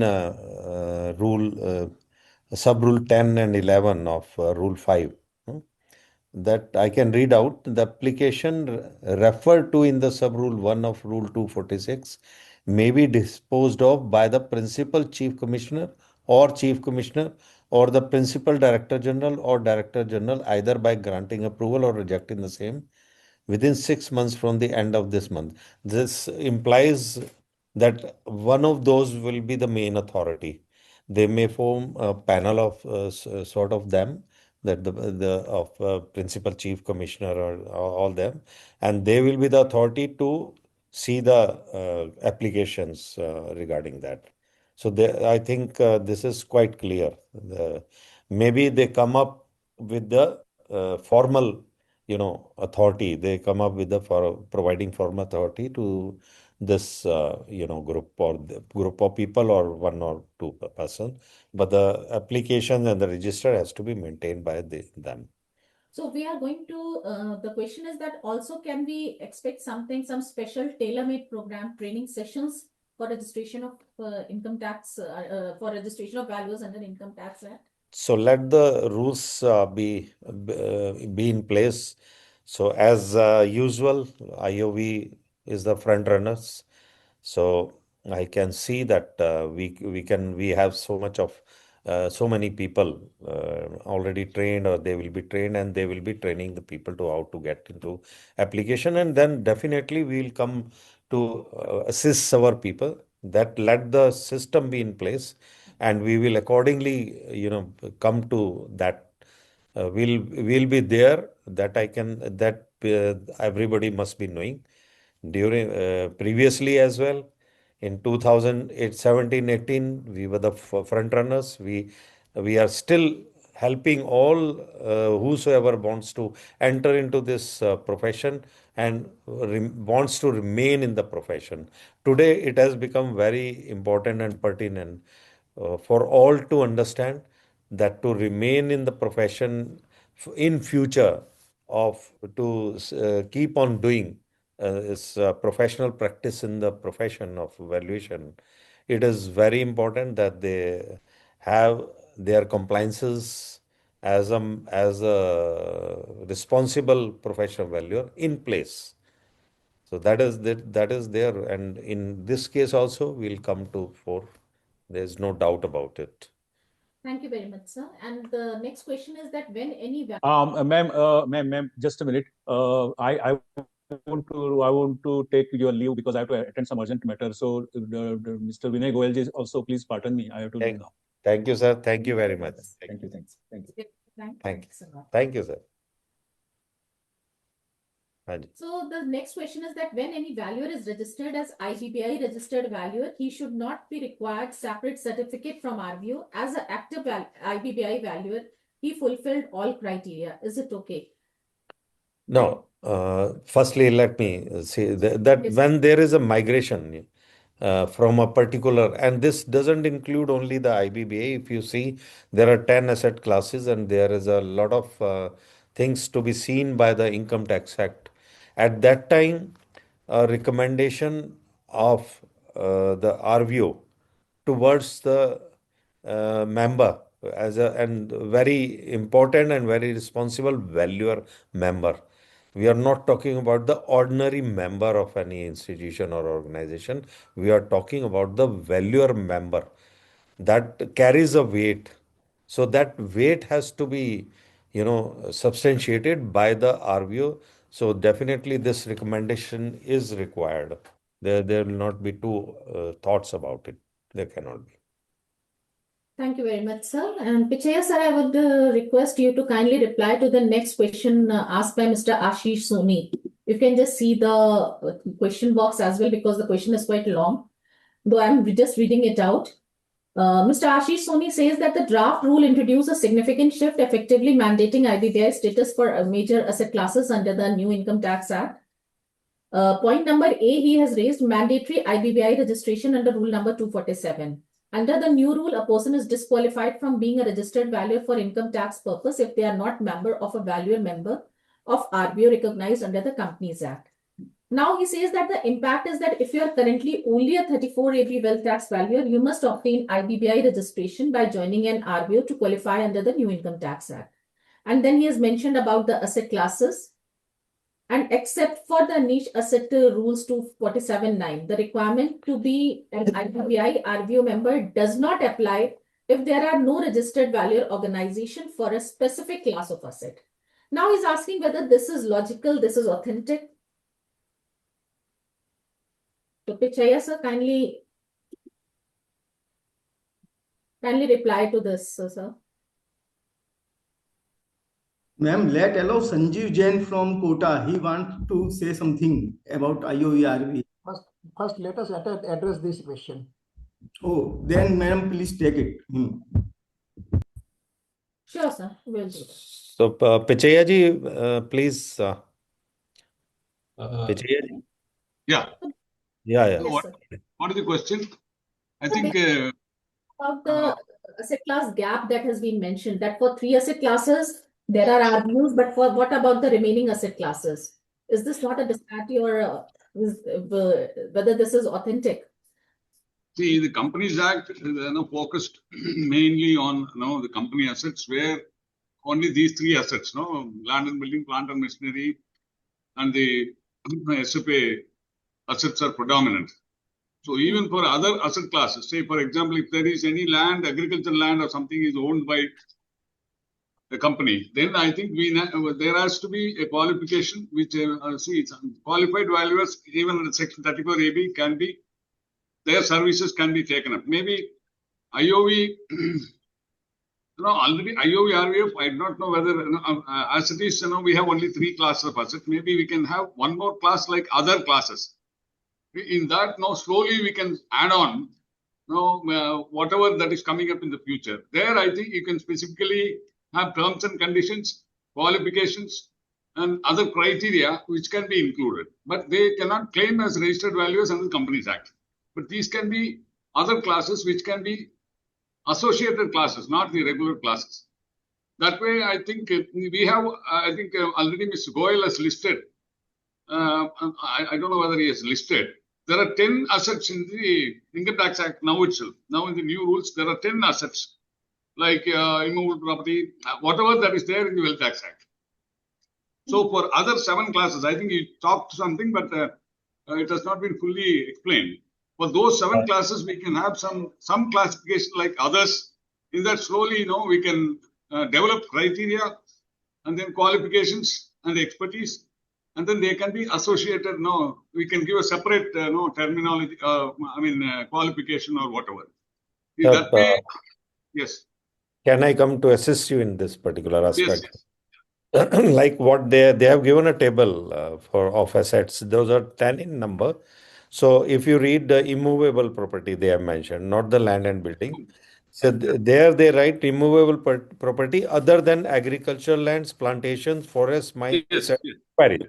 Fine, sir. And similarly in all these, and they have mentioned about the agricultural lands, the asset, Separately. coffee plantation, forest, mines and quarries. Well, stocks and shares तो उसमें आ गया. Machinery plant is covered, and then jewelry, work of art, life interest, reversions and interest in expectancy. Yeah. And then there is a clause in one rule 188 in 4, which I can read: the fair market value of any asset other than those referred to in clauses A, B, and C, that those are there, shall be the price that the asset shall ordinarily fetch if sold in the open market on the specified date on the basis of valuation report from A, Yes. registered valuer, or B, a valuer who is a member of any of the following professional valuers body where no valuer is registered for valuation of the said assets, and their institution of valuers is there. And if you remember our bylaws and our classification of assets, almost all barring one or two, they are, we already cater to, and there are the membership in those this thing, and That qualification is, will have to I match. think that is, I think that is in IOV. Yeah, IOV. I'm talking about IOV. Institution of Values, I mentioned, the member of the Institution of Values. And then again, the same kind of provisions will apply on Institution of Values as well. So what you said is the persons who were registered with 34AB and who are also member in those classes of assets, we can always take care of that part of, in the Income Tax Act to fill that gap, what is being touted of. Yeah. May I also add something here, sir? Please. Within this rule 247, the subsection 9 is also throwing some light on this, which says where no RVOs is registered for company rules for specific class of asset. That is for asset classes other than land, building, plant, machinery, and SFA. So this RVO condition will not apply to that. So in This, those other classes, you're right. person can directly Yes, yes. go and apply. Absolutely right, sir. In 4.9, the sub rule 9, nothing specified in clause B or C of sub rule 5 shall apply where no valuer organization is registered under the company's rules for the specific class of assets at the time of submission of application. Application, yes. You're absolutely right. You're absolutely in line. So And that then it implies that the for sub rule 4 of 224 of this rule 189, where they have mentioned the valuer is a member of any organization, it straight away implies on that. But yes, and again, I would like to mention about the 5G, where they would like to see the object is to control, supervise, regulation, or encouragement of the profession. That is added. yes. So the next question I have from Mr. Sachin Bharadwaj, who says that so far banks have been asking for 34 AP registered values. Now, if they ask for income tax registered valuer, where does the future lie for those IVBI registered valuers who have less than 10 years of experience and are not eligible for a registered valuer under Income Tax Act? Can that eligibility rule be changed to 5 years? Can that be suggested to the relevant authorities? Patel, sir, what you Patel, sir, will. Your insight, sir. Kindly. Bharadji, let us appreciate that both the acts are different. Okay, 34AB registered valuers are preferred by the banks because they have been using the service of 34AB since 70 years. Okay, so they are preferred, of course. And then registered valuer under Companies Act, the rules say that they are to be having 5 years experience, and under 34AB 10 years for the person who is getting registered as a valuer. Now, rules can be changed, of course, but they have to be taken up with the authority, okay? Because it is up to the registering authority who has to prescribe the qualification, the other criteria, okay? So you can suggest to the ministries, respective ministries, and say that it should be reduced to 5 years. Yes, if they think fit, they may take it away. Okay. Now, as where future lies, somebody has said, okay, the future is very bright. If you are only concentrating on 34 AB and only bank valuations, I think you are restricting yourself, because new companies, new Income Tax Act has n number of valuations. Okay, n number of valuations. If you want, I can show you that it is not only restricted to the banks or only capital gain, but it also includes lot many other business valuations under the new Income Tax Act. So I think those who are registering under income tax, they have a wide area to enter into the corporate world also. And as far as IBBI is concerned, if one has passed IBBI examination and registered under Companies Act, why they should again go back to the banks? Because there is a lot of opportunities in the corporate world. They have not even explored that which are the areas they can do the valuations.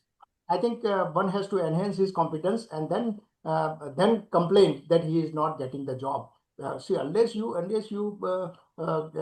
enhance your competence with different expertises, you have a very big seat in the corporate world. Okay, yeah. Patel sir, thank you so much for this insight. And in this continuation, I would ask two more questions which are related to plant and machinery, of which you are an expert.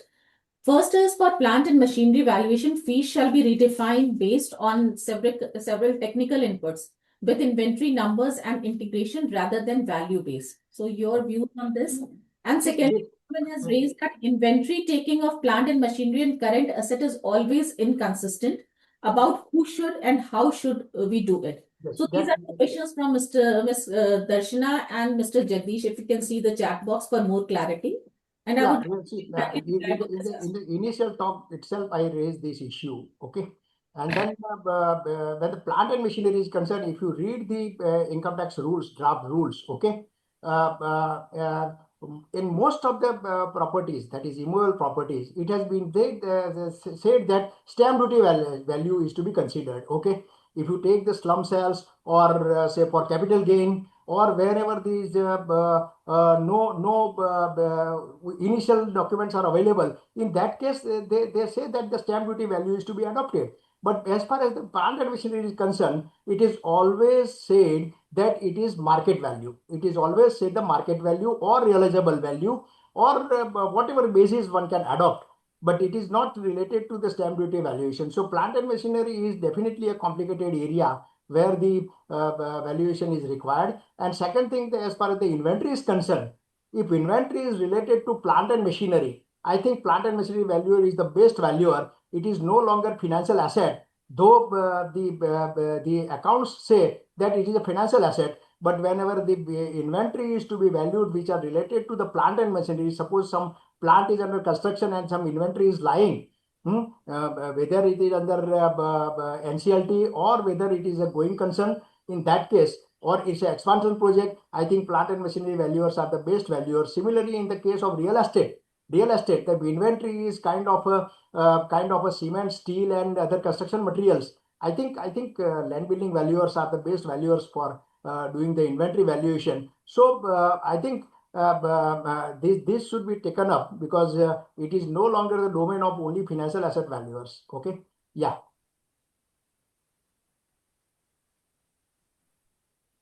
So, thank you so much, sir. And now someone has asked a question regarding that the person asking the question has named himself as anonymous. So I think he don't want to reveal his name. So he says that I am requesting IOVRVF to consider IBBI values in allotment of valuation and also recommend to bankers to give more weightage to IBBI values. We have been doing. And we conduct advocacy programs also with the banks, and we have our own system, and we have been writing to the banks regarding that. And again, what Patel Saab has said is why we look only for the banking valuations. We should start looking other areas also. But definitely, we understand that banking constitutes a very bulk valuation. It gives a bulk opportunity to all, and in this manner we have written, and that is why so many banks are considering IBBI registered valuers. But their concern remains that if they impanel, the valuer should have some certain amount of experience in doing valuation, especially for the banking purposes. So that is where the valuers are expected to meet that expectations. So Right, sir. And I think main thing is that banks can also not go beyond what RBI guides them to do. yes, So they have definitely. to definitely adhere to that. Yes, Because yes, if I remember correctly, there was a direction given by IBA, that in case there's a company, they should go for a qualification, which because according to RBI guidelines, only 34 AB can do. So they should consider 34 AB plus IBBI registered value. yes, So that's the recommendation given by IBA. definitely, right? definitely. So this is something like banks cannot go beyond what RBI directs them to do, right? So, Pichaya sir, someone has raised a question that as per IOVRVF, land and building, including agricultural lands, where is the new income tax rules? Agricultural land has different qualification. Moreover, the application fee as per income tax rule is very high, rupees 10,000. So how would you see this question? If I read the, whatever you have said, you want to explain on for agriculture lands. No, what are the qualifications that may be required, or that's what you're trying to. No, Pachayaji, I think the question is otherwise, like why the agriculture profession needs to have a different set of qualifications, because in company, under the company rules, it is not defined. Yes. Basically, in company rules, nothing is defined as such, the asset class.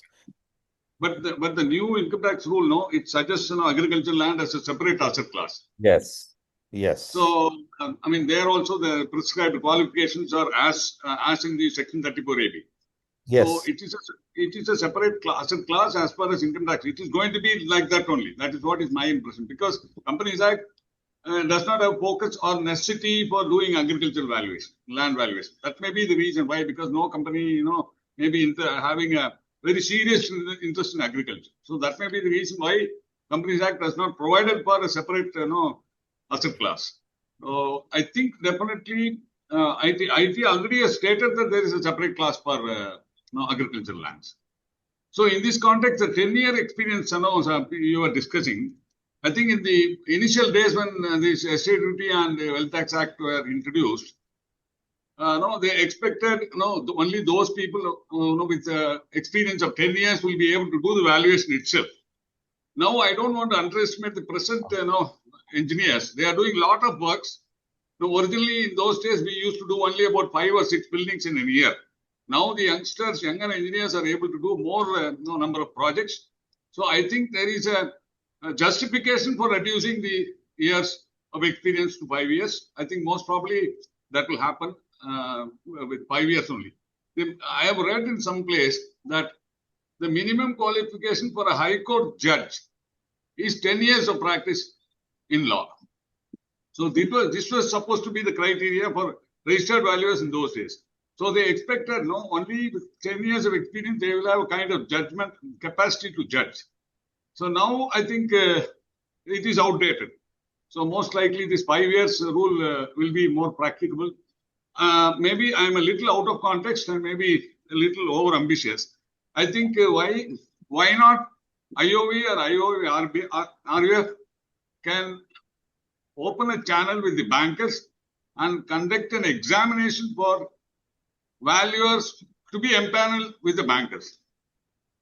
So we can definitely work with them, because we have the number of valuers, almost all the valuers in the panel are from IOV only. So we do not have any bias with bank panel valuers. I think we can introduce a minimum course. It need not be like IBBI course. We can negotiate with them. We'll tell them a structure which necessarily, will be helpful in bringing out panel valuers who have some kind of knowledge and expertise to start with as a panel valuer. This will open up a channel for IOV to have a consistent interaction with the bankers, and that will help in a long run. Yeah, very good suggestion, Pichaya ji. And One if you more thing. see, we are moving towards it with baby steps. Recently, I think you have already formed a committee yesterday. no, committee. For Other than that, if you remember, we have started one very good aspect that now the membership of IUV. I'm talking about the institution of values. The membership is certification and other documents are being given to those only who have attended our this training program of 1 day in valuation, because and now we will be further moving. We will definitely we'll have to move, because the authorities would like to see that we are towards what you are suggesting, some training program and this examination. And we have formed this committee, you know very well, specifically for the banking valuation, where these kind of matters will be taken up. Yeah, one more important thing. What Munish Agarwal has suggested with regard to the merchant bankers and so on. I think there can be one harmonizing group, within IOVRVF, where these kinds of issues can be sensitized to the relevant departments and statutory authorities. That what makes a difference, in all these cases, so that in one act they accept merchant bankers, in other acts they don't accept. So I think we should have an organizing group who are experienced people in the in statutory and maybe in the valuation profession. They can guide us so that we can, as and when some problem raises. So once this happens as a habit, then it becomes very difficult to handle once people start accepting. Yes, right in the you say we have to take care at the right at the inception only. Beginning, yes. That is beginning, sir. Fine. Thank you, sir. Thank you very much, Chair, sir. And now, due to paucity of time, I would just request Vinay sir to share his insights on one question, which I can see has been frequently raised about reducing the renewal fees and CP charges. So, sir, number of questions, number of suggestions we have received on this part, that the renewal fee should be reduced, the CP charges should be reduced. So, sir, I think you are the best person to answer to this, that why the charges are this, and what are the benefits, which otherwise our members think that they are not getting anything. I think Mr. Goyal will be happy to address this question by our phone. Absolutely, sir. No. No CP. Aja, I'll go back historically, sir, that at one point of time in IOV, we used to charge 500 rupees as the membership fees. And we but if individually anybody is affected by the inflation, don't you think that the institutions are affected by the inflation? Because after all, people are working in institutions. We are providing services of all kind. But if you see, we have worked in deflation way. In 2018, when we started our operations, our fees were rupees 10,000. I'm going by the example only. 10,000, and CEP charges, CEPs were physical, all such kind of physical programs where people used to give to the extent of 5,000 for 1 day session, or 3,000 per session, and like that. Then these webinar things started coming in, and we started with a meager amount of 200 only. And lately, last year only, we started that our annual charges are now including the CP charges within 10,000. That means that you pay 10,000 plus GST. When in that only it includes the CP. 16 credit points are in their wallet. Whosoever has paid this amount, entire amount. And at IOVRVF, we don't charge for any COP training program. We don't charge for any M3, M4 this thing, which we have noticed that many other RVOs are charging separately to meet out their expenditure. After all, these all require all these activities which an RVO is supposed to do is require money, require funds. We have to keep going, and this is not related to any remuneration valuer is earning. We don't relate it to the a person maybe earning lakhs of rupees in a year, or a person may not be earning, agreed, but it is to retain. And every organization, be on this earth or anywhere, they charge the annual membership, and it makes a person responsible also. Now, time and again, I'm going a bit out, but time and again, some freebies or something. Now you see, less fees, fine, less fees. But then, what about the services, or what about the facilities? We we we have a robust system in place of websites, softwares updation. We have a software, of very standard, very good quality software, that is values data interface, which has been provided to our compliant members free of cost. How? How we can do? And porters, we are the only RVO which is giving all these facilities free of cost. And even during the course of CEPs, there are a number of this webinars where we provide CEP free of cost, like today's itself.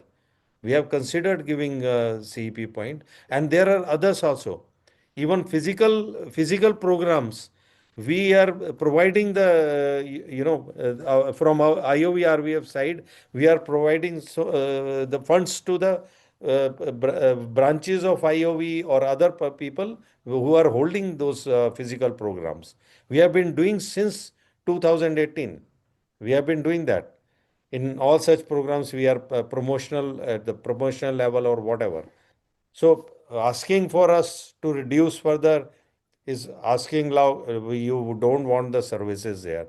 Either you want the services or you don't want that quality services from us. So it is I think I have explained in detail. And even the government is, when they are asking you for 10,000 rupees for the registration only, and afterwards all the responsibilities are with the RVO, then so where do we stand? We are ready to pay to the government, but we are not ready to pay to the persons who are providing services. Then why the valuers or any professional complains about their fees not being paid according to the inflation? Do we have that right also? Then the bankers or any other authorities, they are right that they have to pay from their pocket. They have to see the costs. So, and we are not our fees are not at all attached with the earnings of of our members. It is only linked with the costs incurred and the expenditure whatsoever with that. And we are doing it as a not for profit, both in institution of values or IOV registered valuer foundation. All both these organizations are not for profit. They cannot earn the profit.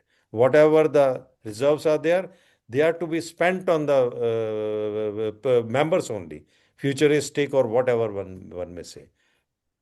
So I think I have explained my situation or my view on this part. And second thing, you have forgotten few expenditures, Please. like how much you have spent for disciplinary grievances and the litigations. Yes, yes, yes. Thanks for reminding me, sir, that uh, you know very well, because you are involved in both the organizations to that core. You know how we have to spend. There were so many litigations against us. So I didn't want to spell out, but how to face those litigations and unnecessary litigations where they have been dismissed, and we have faced a huge financial loss at institution of valuers, huge, sir, and the grievances we have to address, and we have so many valuers. Pankaj ji has rightly said that he fought with the PNB, and he thanked us for supporting him. How we could support him because of our legal advices and other people involved with us, and this costs, anything costs. Today's nothing comes out of without costs. So this is where Patel Saab, thanks for reminding me. But we normally, set these things aside. We have we have we have the best infrastructure amongst all the RVOs. No other RVO can match our infrastructure. I think you may think I'm boasting, but this is a reality. You go and check for their infrastructure. They don't have that infrastructure. So from where this money comes for infrastructure? No government is helping. No government funds are available for us. For us, nothing is available for us as far as the funds are concerned. Only you people pay us the fees, and that we thank for that. And that is how these organizations are being run. Thank you. That's all I wanted to say. Thank you. Sir अब income tax में आ गया है तो ये fees इनको कम लगेगी, मैं बता रहा हूँ आपको, जो काम ही हो जाएगा इतना। आप काम की तरफ बढ़िए, धंधा Yes, लेके आइए, बिजनेस कीजिए। yes. ये तो आपको फैसिलिटी, Sir, आपका आरपीओ स्ट्रोंग होगा तो आप स्ट्रोंग होंगे। yes, very definitely. Important. Very आपके important. खिलाफ Yes. कोई फ्रीवलेस कंप्लेंट आती है, कुछ आती है, RBI should have muscle, both financial and power to entertain those things. It's very important. Self sustained RBOs हैं सर, कोई गवर्नमेंट फंडेड तो है नहीं। For That's self what sustained RBI, it's a section 8 company, not profit. Ultimately it's for the members. Yes, definitely. Sir, even our branches, like our institution of value branches, Mr. Sanjay Dungarwal, Mr. Pichaiya, all are running their branches, and I know how they are able to run. You ask them. I'm not saying here, but you ask them how they. Patel Saab is there. They are all running their local branches. How they run. Sir Vinay sir अभी They 40 CEP है, CA profession में 40 CEP चाहिए below the age of 60। आप देखिए ना, आप 16 घंटे की सीपी आपने दे दिए, 5,000 रुपये तो उसी के हो गए, तो मेंबरशिप अपने आप ही आधी हो गई। Sir, that's what I'm saying. We have reduced. Reduced, That's yeah. what I'm trying to imply. That we have reduced the fees already. From 2018 when we started, it was 10,000 plus CPs. Now we have reduced. मेरा मेरा suggestion है sir for all the valuer participants कि the solution lies in asking the right fee for the work that you do. जो अभी IT act के अंदर जो फी suggest करी गई है, which is minimum 5,000 and maximum there is no upper limit as of today in the draft rules. So prefer asking for the relevant fee when you do some work, and these RVO fees and RVO costs are basically the peanuts to run the show. They do not constitute a substantial amount in any way whatsoever. और एक और मेरा suggestion भी है sir फी को लेकर के, जैसा भी जयसवाल सर ने फी का बताया था, कि हमें ये सजेशन भी देना चाहिए कि हमारी फ्यूचर फीस जो है वो कॉस्ट इंडेक्स के साथ अटैच भी कर दी जाए, इन्फ्लेशन बेस्ड, क्योंकि ये जो है 10 साल वही फीस रहती है। हाँ। अब अगर 5,000 मिनिमम आज तो इट्स ओके, लेकिन after 5 years it will be again a peanut amount. So अगर हम ये सजेशन कर दें और इम्प्लीमेंट हो जाए कि ये कॉस्ट इन्फ्लेशन इंडेक्स के साथ अटैच हो जाए मिनिमम, तो थोड़ा सा सपोर्ट मिल जाएगा हमारे सारे वैल्यूज को। और वैल्यूज की भी रिस्पॉन्सिबिलिटी है कि वो सजेशन भेजें। सनुज जी, बैंकर्स को तो वो सजेशन देनी चाहिए कि उनकी सैलरी जिस रेट से बढ़ती है उसी रेट से फीस बढ़ा दीजिए, खत्म हाँ, बात। बराबर है, बिल्कुल सही सजेशन है। देना तो हमारा काम है ना, और ये टाइम है हमें वो सजेशन देने का। No inflation, no index, nothing, उनकी सैलरी जब बढ़ी उस दिन फी बढ़नी चाहिए बस। Like that, actually, now we come when we are coming to the end of this wonderful, I would say, panel discussion. I Almost think we have 450 talked. participants were there. We thank all the participants, sir. They were around 500. Now it has gone down, but they were almost like 450 or plus participants who were there, and they had raised their questions. And I think we have met with all the questions almost, but nothing can be complete in within a specified period. Now we come to this, that we should form the our comments on the rules. So we will have to, because by 22nd February we all have to provide then afterward we should not cry that we have not said anything. So all participants, I think they should come in for I think there is one Mr. Somnath who saying he has not exam fees is not in our purview, sir. Sorry, it is in the purview of, we have tried our level best with the IBBI to reduce the examination fees, but they didn't agree because they have their own this thing.